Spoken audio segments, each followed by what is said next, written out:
E aí, ex-alunos, tudo bem? Espero que esteja tudo ótimo com vocês. A gente está aqui em mais uma sexta-feira para trabalhar filosofia. Sou o professor Rafael Nery, aqui do canal Exenem, e a gente vai dar continuidade ao assunto que a gente estava vendo na última aula da semana passada. A gente começou a falar sobre o surgimento da filosofia. E aí surgiu aquela ideia de que, a gente falou lá sobre cosmologia, cosmogonia, e aí você deve se perguntar, Rafa, o que é essa filosofia mesmo, inicial? O que existia antes dessa filosofia? Quais são essas diferenças em si? Né? Então, logo depois da vinheta, a gente vai falar aí essa transição do período cosmogônico para o período cosmológico.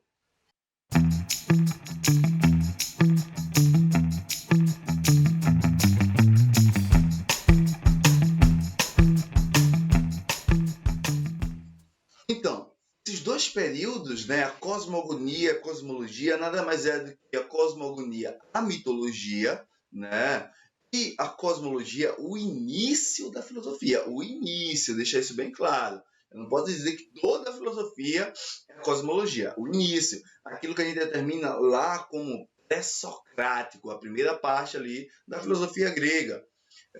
Entre os século VI a.C. até o século V, a gente vai encontrar essas características cosmológicas. Mas, afinal, o que é isso? Ou, na verdade, qual a importância e relação de entender o que é mitologia?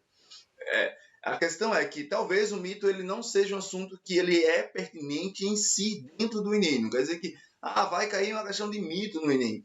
É muito difícil isso acontecer, mas vai que aconteça.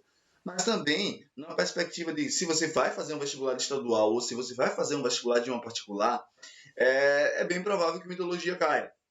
Ou, melhor ainda, a gente pensa na possibilidade, né, nos próximos anos do Enem seriado, isso é o assunto certo para primeiro ano, tá? Porque é onde você inicia o estudo da mitologia, da filosofia, que é pelo mito, pela mitologia, esse período da cosmogonia. A gente vai falar um pouquinho dele, é importante a gente entender, tá? E a gente vai ter a nossa querida filosofia, o início da cosmologia, e a gente vai tentar entender um pouco essas diferenças, né, nesse período agora, o que é uma coisa, o que é essa outra coisa. Então, basicamente, o que é mitologia? Esse é um questionamento que a gente vai fazer por muito e continua fazendo. A gente ainda tem um grande questionamento, o que é um mito? Mito é verdade? Mito é mentira? Meu Deus do céu, o que é isso? Bora lá. Mitologia ou cosmogonia, você pode encontrar com esses dois nomes. Por quê? Porque basicamente elas significam a mesma coisa. O que é mitologia, Rafa? É uma mentira? Não. É uma verdade absoluta? Também não. O que danado é essa coisa, mitologia? Então, mitologia, como está aqui, está dito aqui, mitologia é uma narrativa que busca explicar para a gente a origem de alguma coisa, cara. Só que ela vem buscar essa explicação na origem de alguma coisa com o uso de uma força sobrenatural. Rafa, essa é a mesma definição de cosmogonia? Não a mesma, mas já quase, né? Quando eu penso na mitologia grega, uma mitologia grega é uma cosmogonia, porque ela está explicando a origem do universo, não é de qualquer coisa, é do universo. A cosmogonia é essa explicação não racional, no caso fantasiosa, sobre a origem do cosmos. As mitologias, as questões religiosas, né, elas todas são aplicadas no processo cosmogônico, é uma explicação, né, da origem de algo através de uma força sobrenatural. Por que força sobrenatural? Porque força sobrenatural não tem explicação, cara. Força sobrenatural não tem explicação. É uma coisa que a gente não consegue explicar, então logo fica mais complicado para que eu possa duvidar em si. Ou eu acredito, ou eu não acredito. Tá? Então a gente vai ter essas características. Então, eu pensando nisso, eu já consigo distinguir, olha, isso aqui eu não posso considerar mito. Por exemplo, eu tenho uma historinha que contra a origem de algo, só que não é com forças sobrenaturais, isso nunca vai ser um mito. Tá? Isso nunca vai ser uma cosmogonia. Beleza? Eu não estou usando a fantasia para explicar a origem de algo. Agora, se eu tenho uma historinha que é com forças sobrenaturais, mas também não me explica a origem de algo, Então ela só é uma historinha fantasiosa, tipo conto de fadas, tipo Branca de Neve, né? Branca de Neve é uma historinha fantasiosa, só que ela não me explica a origem de N, né? De nada. Então, ela é apenas um conto de fada. Então, basicamente, eu preciso dessas duas características para o mito: a origem de alguma coisa e as forças sobrenaturais. E aí vem, eu estou falando dessa definição do mito na Grécia, nessa condição de explicação de origem de alguma coisa. Só que hoje em dia a gente tem outras significações de mito, né? E talvez a gente vai ver isso lá no nosso Instagram, nas dicas, no nosso canal, na nossa sala de aula, a gente pode trazer isso também. Se você tiver com alguma dúvida, deixa no comentário que a gente tenta fazer um vídeo para tirar essa dúvida. Fica sempre entendimento do que a gente pode se interagir muito, tá? Beleza? Então, bora lá. Então, pô, eu vou ter essa narrativa que vai explicar alguma coisa sobre a origem de algo através de forças sobrenaturais. Isso define a mitologia. A cosmogonia é isso, a explicação do universo, tá? Não é a origem de qualquer coisa, é sobre o universo, beleza? E através de forças sobrenaturais. Mas por que forças sobrenaturais? Como está dizendo, né? Eu não tenho como explicar essas forças sobrenaturais e isso é interessante para basicamente quem é que constrói essa mitologia. Lembrar que essas questões mitológicas ela sempre é construída de uma parte pelo homem e tem um interesse de manutenção de poder. Principalmente quando a gente pensa nessa mitologia grega, ela é trazida pela aristocracia, tá? Porque a aristocracia era aquela classe que detinha o poder e ela tenta manter o seu poder lá. É uma forma de manutenção do poder. Então, como é que é espalhado essa mitologia? Né? E isso faz com que a mitologia grega ela tenha diversas historinhas. Porque, por mais que eu tenha esses três grandes escritos aqui que eu vou falar já já, mas a forma de difundir é a partir da fala, a partir da comunicação, poemas falados e músicas cantadas em festivais. Por quê? Porque a condição de leitura ela era basicamente impraticável, porque eu tinha poucas pessoas que tinham condição de ler, e esses livros eles não foram escritos apenas em um dialeto, porque eles não tinham uma condição tipo, eu estou escrevendo aqui, essa palavra aqui eu não sei nesse dialeto, então eu escrevo no outro dialeto. Então, uma mistura de dialetos dentro na construção textual. Tá? Mas quando a gente pensa da onde vem inicialmente essa mitologia grega, isso que norteia a Grécia, a gente sempre vai pensar em dois nomes, Homero e Hesíodo. Aí ele vai escrever esses livros aqui, ó, Teogonia, Ilíada e Odisseia. A Teogonia e Hesíodo, onde eu vou ter a explicação do surgimento, né, dos deuses a partir da perspectiva dos titãs, dos deuses originais, e surge o mundo. Né? Aí a Ilíada e a Odisseia é um pouco mais comum, que é o que a gente geralmente consome, né? no mercado de cinema, de historinhas, que é a viagem de Odisseia, né? do herói Aquiles e todo o problema que eles enfrentam no mar. Né? E a Ilíada é a história mais no surgimento em si da Grécia, né? Onde eu vou ter todo o processo do rei Paris, Helena, a Guerra de Troia, né? Ilíada e Odisseia é sobre esse processo da Guerra de Troia e o surgimento da Grécia, só que isso me traz os fatos heróicos, os semideus, os castigos dos deuses para os homens. Então, são livros que vão me trazer um processo ali extremamente importante para a gente entender, tá? A mitologia grega. E vai durar por um bom tempo, tá? Até quando a gente chega naquele período que a gente estava falando, né, da Grécia Antiga, onde a gente começa a se questionar sobre algumas coisinhas. Esse período, a gente define ele como um pré-socrático ou cosmológico. Aí você pode dizer, é período pré-socrático porque ele vem antes de Sócrates? Não. Tá? A gente vai entender por que seria o período pré-socrático. Esse período ele vai buscar a mesma coisa da mitologia, da cosmogonia. A mesma coisa. A explicação da origem do universo. Só que lá na cosmogonia, essa explicação ela é fantasia. Ela é através de forças sobrenaturais. E aqui não. Aqui a gente não vai encontrar a ideia dessas forças sobrenaturais. A gente vai tentar racionalizar. Porque se eu não racionalizar, eu vou ser uma nova mitologia. Então, o início da filosofia se dá nessa racionalização da resposta que o questionamento que surgiu.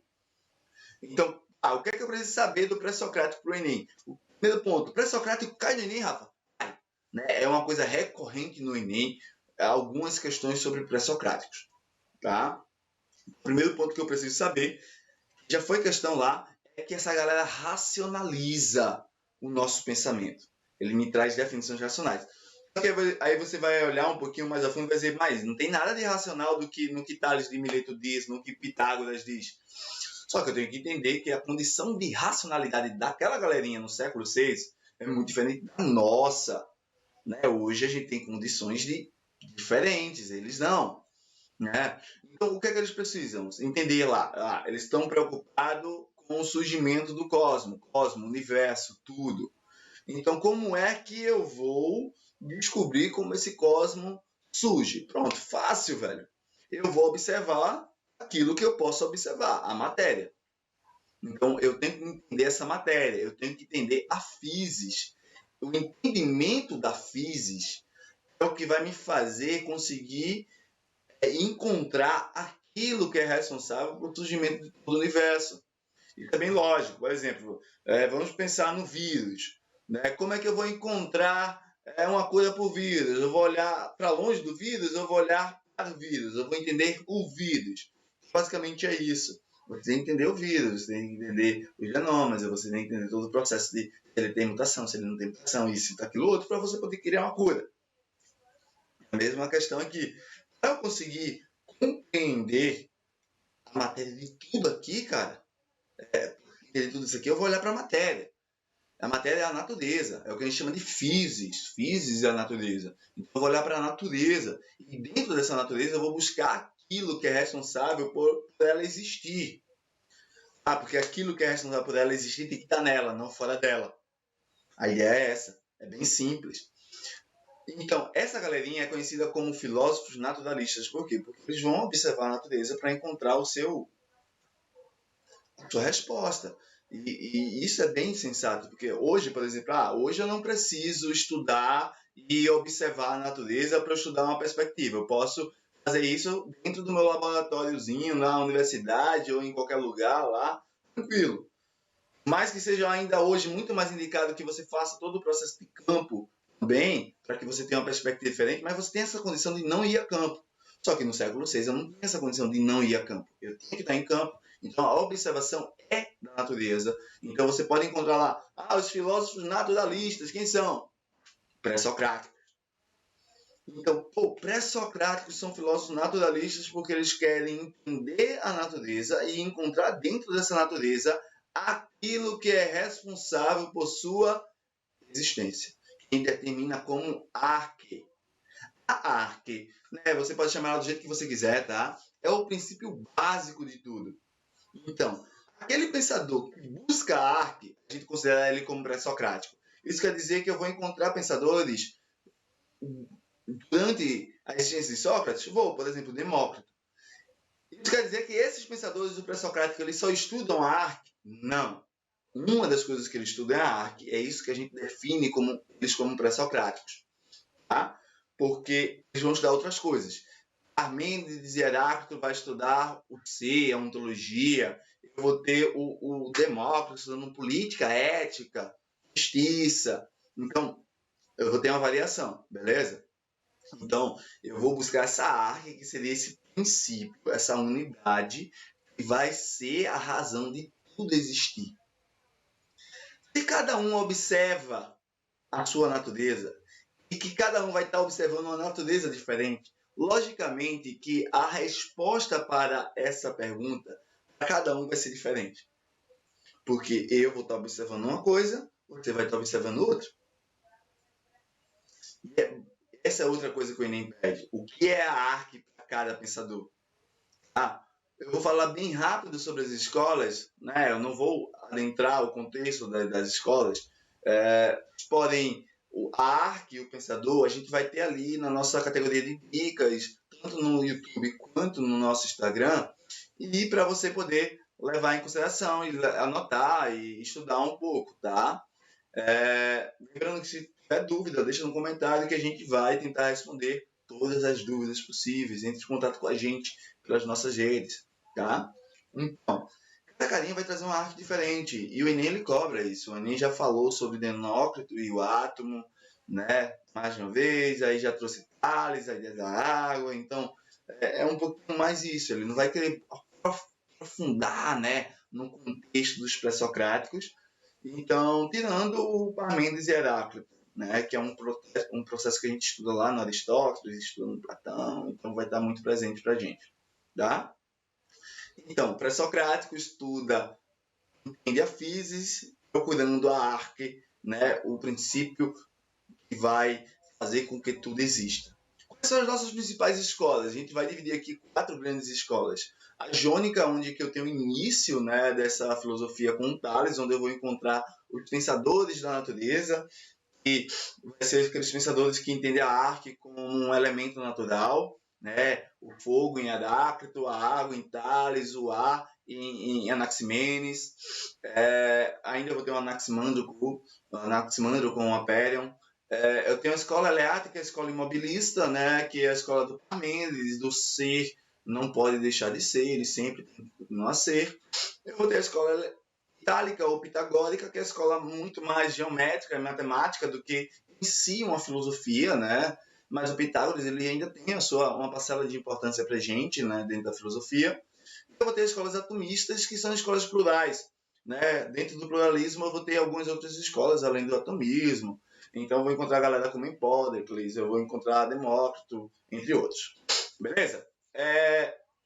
Então, basicamente é isso que a gente vai ver hoje. Então, qualquer dúvida, deixa aí no comentário, né? Faz a pergunta ou manda um direct pra gente no Instagram. Entra na nossa sala de aula, né? Faz o nosso cadastro, pega o nosso material e tira todas as dúvidas possíveis. A gente está aqui para isso, beleza? Então, a gente tem outro encontro marcado, próxima sexta-feira, mais uma aula de filosofia. Beijão para todos. Tchau, tchau.